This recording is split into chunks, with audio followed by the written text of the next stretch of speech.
Mickey, how much do you think that missed call against Hundley affected Jake the rest of that inning? It probably, obviously he was upset about it. I don't think that it affected, the next pitch or anything, but he definitely expected it to be called a strike in that moment. Were you surprised at all to see that type of reaction out of him? A guy that, we've seen it occasionally, but for the most part, he pretty much keeps it under control. Yeah, I think anytime you give up a run after what you thought was a missed call and you get emotional, I'm just glad to see the guys have some fire about them. I thought Wilmer did the same thing. It's not easy to be out there umpiring. You're going to miss some. You're going to get some, some right. But I'm just glad our guys have the fight and the fire for it to matter to them. It looked like, especially early, deGrom didn't necessarily have the fastball command or didn't trust his fastball. What did you think he was able to do working, mostly with his off-speed stuff today? Yeah, I thought to get through 6 innings, 10 strikeouts, limit them, and keep us in the game. He did an unbelievable job, especially like you said. He probably didn't have his best fastball command he's had all year, but he's such a good pitcher. He's got other ways to get you out, so it's not his success doesn't hinge on whether or not he's got just fastball command. Mike on the right. Mickey, 2 things.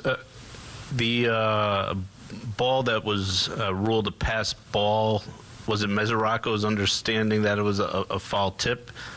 He thought maybe that it got fouled off, and it looked like it just kind of glanced off his glove and went to the backstop. And the other thing is, how is Mesoraco? He was pretty tight neck today. We sent him off for MRIs, so we'll have the results of those tomorrow.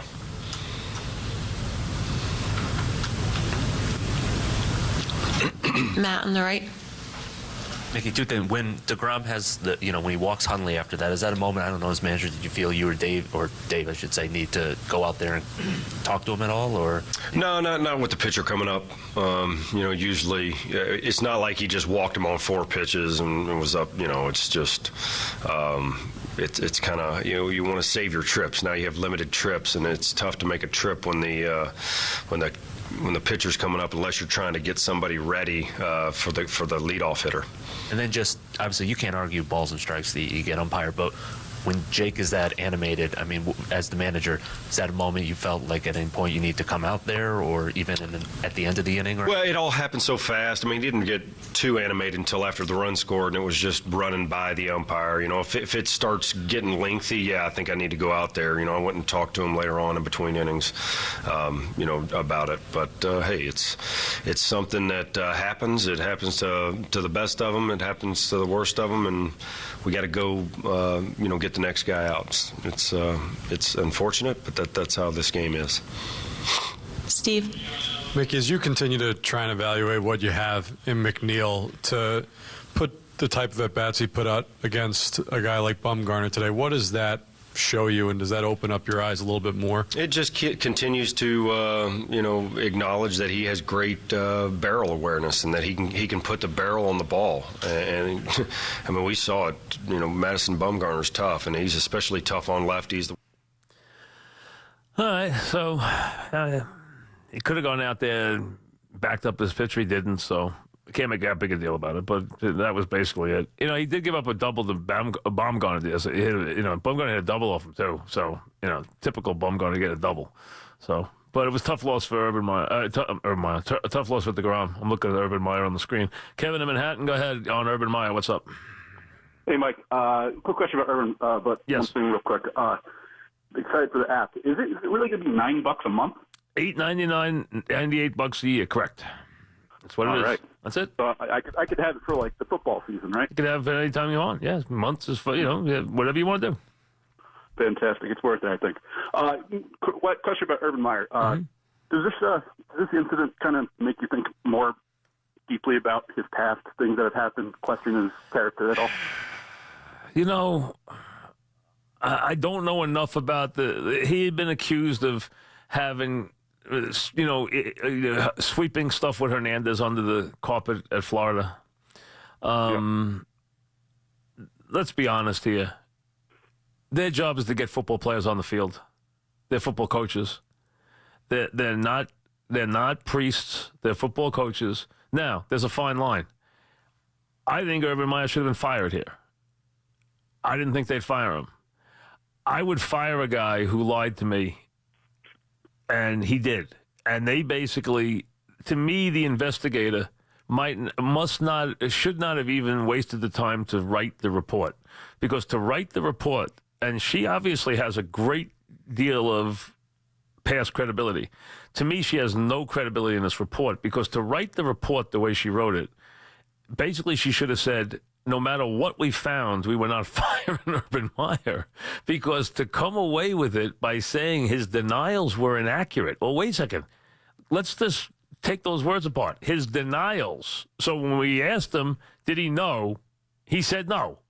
And it turned out he knew. So he lied. So her denials, though, were not lies in their mind. Yes, he denied it. Yes, his denials were inaccurate. Well, if your denials are inaccurate, what does that mean? That means you lied. So they basically said, they just might as well have said this. Folks, here should have been the report. He's 73-8. He beats Michigan. He's won a national championship. He is one of the great coaches in the history of the sport. And we are not firing him for something the assistant coach did, even if he knew about it. And that basically is the essence of the report. And, to be fair here, Urban Meyer didn't do it. He didn't hit somebody. But he did protect an assistant who did. Now, here's the question I'd have to answer. Would I fire him for protecting the assistant? I have to give that one some thought. Maybe I would, maybe I wouldn't. I'd have to think about that. I'd also have to think about the severity of what the guy did, in terms of there's no tolerance on any of that. But I just have to know more about it. I have no tolerance for the subject matter, obviously, to begin with. He lied to the school. He knew about this. I think it's clearly a fireable offense. He didn't get fired. He got suspended for 3 games because he is one of the great coaches of all time. And he is that. Urban Meyer is a great coach. He is a coach who is a difference maker. His team is better because he coaches it. That's just the way he is. He's that good. He's 177-31. He's won 3 national championships. The guy is a legendary coach, and that's why he didn't lose his job. I mean, there's no other way to say it. So, I mean, they can say what they want, but we all know it. So if someone's going to have indignation, I understand that. They should. The assistant should be fired, and that's an easy one. And Urban, for what he did, for what he knew, should be fired. I think he should be fired, but they're not going to fire him because he's 73-8. That's really what it comes down to. They're not going to fire him. Now, I know some people have said in his defense, they didn't fire him because he didn't do it. I understand he didn't do it, but he knew about it, and he lied about it. So I don't know that I'd fire him for having an assistant who hit somebody. But I would fire him when he says he didn't know about it, and he did. So, but they suspended him for 3 games, which means absolutely nothing. 3 non-conference games, right? I mean, 3 games are 3 games, and then he's back. And they look the other way because he's 73-8. No other reason. If his name is John Cooper, he's fired. Jordan in Yorktown Heights. What's up, Jordan?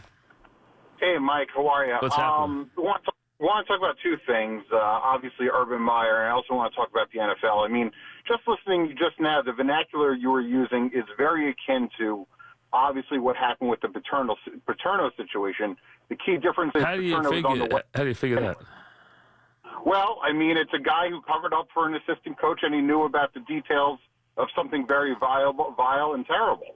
So it wasn't, Well, the Paterno thing was way after the fact, though. And my point is, Sangusti had been gone for a very long time. This guy's still coaching. Okay. Understood, but, Yeah. So there's I don't know if I see it, but listen, if Paterno knew, and I think he knew, and he banished them. I understand he banished them. See, the one difference is he did banish him.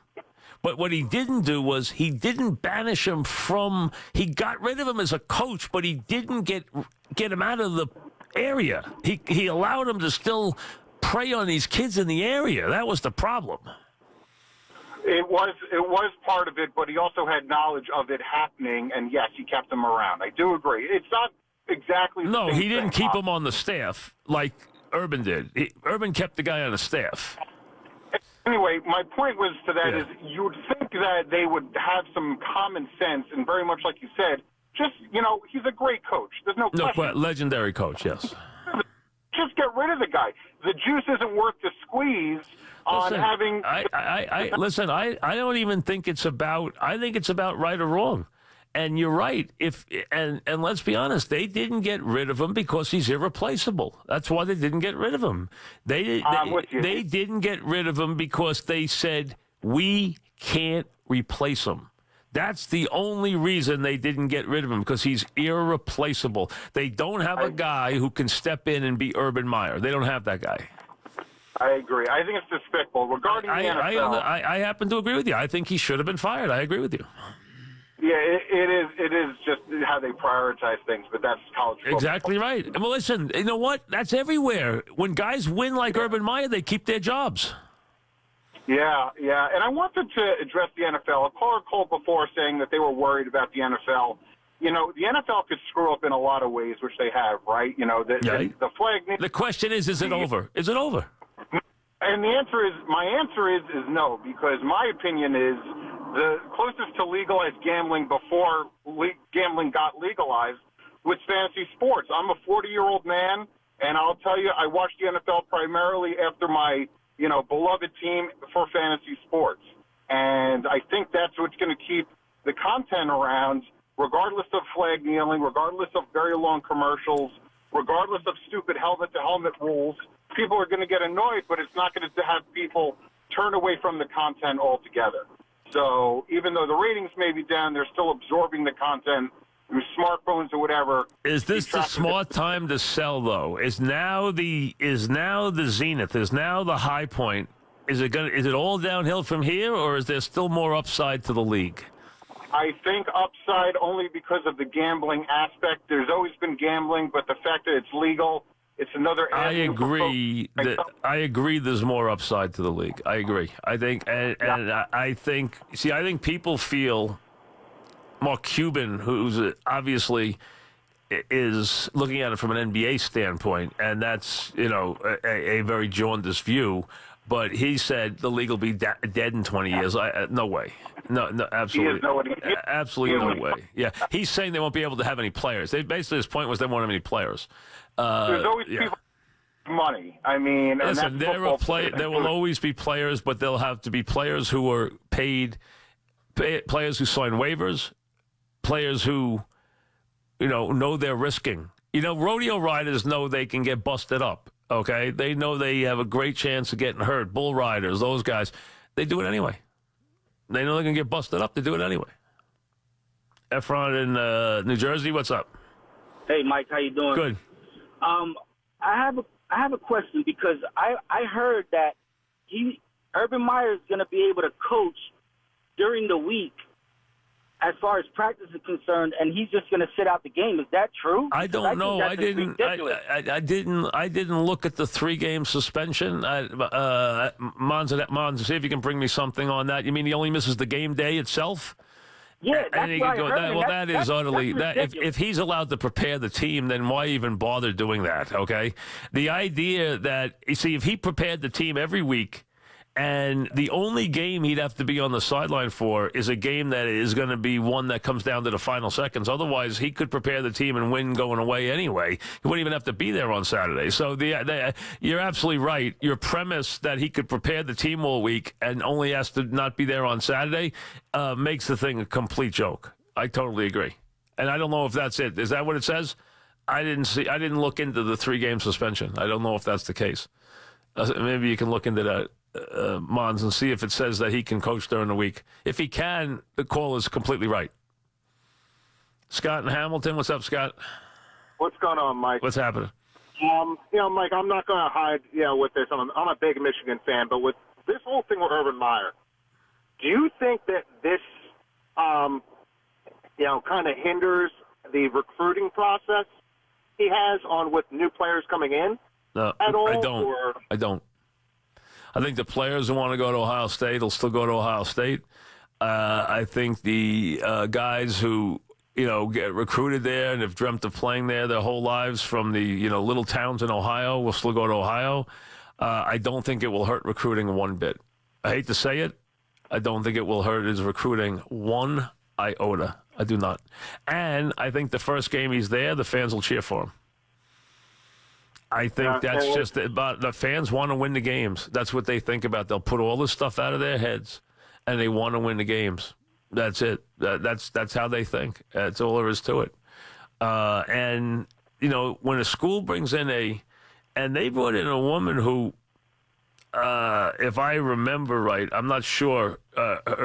Whatever she did, she was either a big judge or whatever she was. She had really impeccable credentials, but her statements were utterly laughable. They really were. Let me see what it says here. Listen to this. Investigators working on behalf of the Ohio State said Wednesday they believe Urban Meyer did not deliberately lie when discussing his knowledge about the former assistant coach's past. Okay? The 23 written page summary, however, shows that they completely doubt that he was forthcoming. Here was the quote. Basically, while the denials were plainly not accurate, Coach Meyer did not deliberately lie, said Mary Jo White. Okay, she was the investigator. Give me a break. Okay, he lost all credibility with that. Come on, he did not tell the truth, but he did not deliberately lie. Okay. Now here, other items detailed in the report. Okay, the details, along with many others that reveal a pattern of Zach Smith's troubling behavior, were made in the investigation findings. The report was not shared with reporters prior to Urban Meyer and the school president taking questions. Among other items detailed in the report, Urban Meyer told investigators that Zach and Courtney Smith met with him in his office at Florida in 2009, and they told him Zach's arrest for aggravated battery on a pregnant female had been based off incorrect information, that Courtney had lied to the police. Courtney later denied the meeting with Meyer. Zach Smith also recalled that he only met with Meyer alone. Investigators found that it's likely only Zach met with Meyer and that he did not meet with... So he lied about meeting with the wife. How about that, okay? Meyer was not entirely truthful about Courtney Smith. How about that?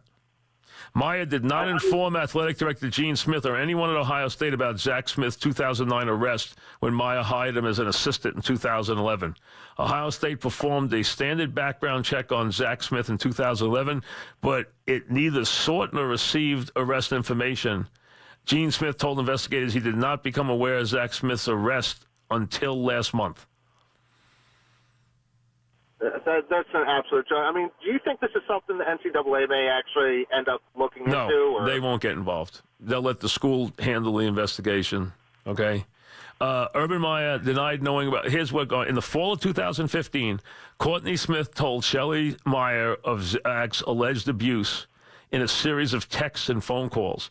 Shelley Meyer repeatedly expressed concern for her well-being, and according to investigators, contacted the Powell Police Department in Ohio to find out more information. Shelley Meyer told investigators she did not relay Courtney Smith's text message to Urban because she had doubts about the veracity of his allegations. Urban Meyer denied knowing about the text messages sent to his wife, but the independent investigators concluded that he absolutely knew about the text messages. There's a whole bunch more about, we cannot logically square Coach Meyer's responses, what we find to be the findings, blah, blah, blah, all this different stuff. So the bottom line is the findings from the investigator is, while we feel his denials were plainly not accurate, we do not feel he deliberately lied. Oh, really? What exactly is the difference? Okay, and wait, let's see. Meyer, who will miss games against Oregon State, Rutgers, and TCU, is suspended without pay. He has been on paid leave since August 1. He cannot work with the team at all throughout the Oregon State game. After that, he can practice, but he cannot be at the next 2 games. So he cannot work with the team the week of the Oregon State team. He can prepare the team for Rutgers and TCU, which is as good as him being there. The fact that he could prepare the team all week. So that makes his suspension really 1 game. It really does. I mean, that's a joke. I mean, that really is. You know that? I appreciate the opportunity to learn from a mistake, Meyer told the press conference. I mean, how do you say he's suspended for 3 games? And he's not. So think about it. And he's allowed to. He's suspended for 3 games, but he's allowed to practice to bring the team up and game plan and practice the team all week before the game. So how is he suspended for that week? He's not suspended. He's not. It's a joke. He's suspended for 1 week. They think we're stupid. I mean, it's a joke. He's suspended for 1 game. He can prepare the team the next 2 weeks. He can game plan. He can go in the meeting rooms. He's with the team all week. He's on the practice field. He prepares the team. He's a great coach. He doesn't have to be there on Saturday. They'll win without him, unless it's a game that goes right to the wire. The headline here says, Urban Meyer stays as Ohio State football coach, but he has been diminished after the investigation. I think what's diminished is the investigation. Gene Smith, the athletic director, was also suspended.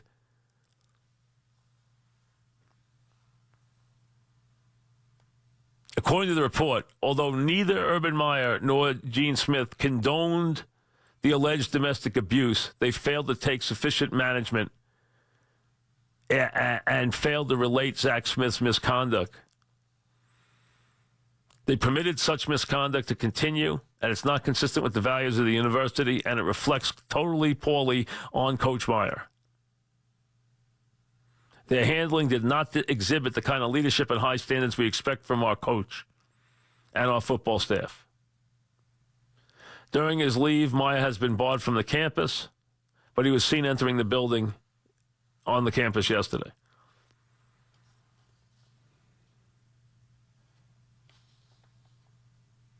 In an interview from the website Stadium, Smith's ex-wife, Courtney Smith, said she told Meyer's wife, Shelley, and Lindsay Voltolini, the wife of the Ohio State Director of Football Operations, about her ex-husband's abusive behavior.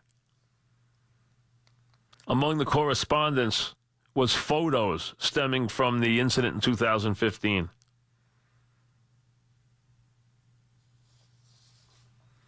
So there's 2 things that are a joke. First, they tell you that he lied, and then they tell you that he didn't lie.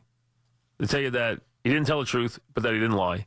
And then they tell you he's suspended 3 games, but he only really is suspended 1 game because he gets to coach the team all week before the other games. So, you know what? Ohio State looks pretty bad here. You know what the Ohio State should have said? We understand this is ugly, but our coach is 73-8, and we'll be damned if we're firing him. That's what it comes down to. Dave in Oswego, New York. What's up, Dave?